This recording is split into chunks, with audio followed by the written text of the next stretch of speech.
দিয়েছিলাম, তদন্ত শুরু করে দিয়েছিলাম।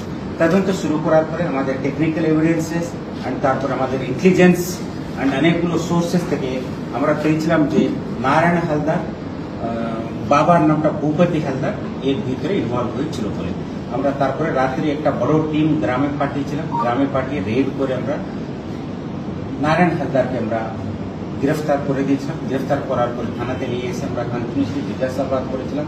উনি ভুল স্বীকার করে নিয়েছিলেন যে এই কাজটা উনি করেছিলেন। অ্যান্ড আরও আমরা জিজ্ঞাসাবাদ চলছে অ্যান্ড আমরা এখন কোর্টে ফরওয়ার্ড করছি।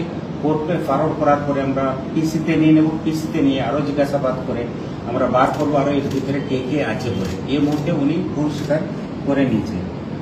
উনি কি মূর্তিটা ভেঙেছিলেন? হ্যাঁ, উনি মূর্তিটা ভেঙেছে কেন ভাঙলেন? ভাঙলেন বলে ভুল স্বীকার কেন ভাঙলেন?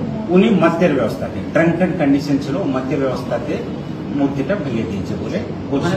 গেট তালা দিয়েছিল তো, লোহার গেট। হ্যাঁ, লোহার গেটে থাকলে উনি মদ্যের ব্যবস্থাতে ভেঙে দিয়ে ভাঙচুর করে দিয়েছিল। আগের কোনো কি রাগ ছিল স্যার? রাগ নেই, ওনলি মদ্য ব্যবস্থাতে উনি কমপ্লিটলি ড্রাঙ্কেন কন্ডিশনে ছিল। অ্যান্ড আরো আমরা ইনভেস্টিগেশন আমরা চলে বাড়ি কোথায় ওনার? বাড়ি আছে উত্তর চন্দ্রনগর, নস্করপাড়া, সূর্যনগর জিপি। একই তো পাড়া, একই তো পাড়া, ও পাড়ার মধ্যে। কোনো পলিটিক্যাল কোনো আছে? এর মধ্যে কোনো কিছু পলিটিক্যাল অ্যাঙ্গেল আমরা ই করে নেই। আমরা জাস্ট এখন তদন্ত চলছে, এখন প্রাথমিক প্রাইমা ফেসের মধ্যে আছে, আমরা ইনভেস্টিগেশন একটু বিগিনিং এর মধ্যে আছি।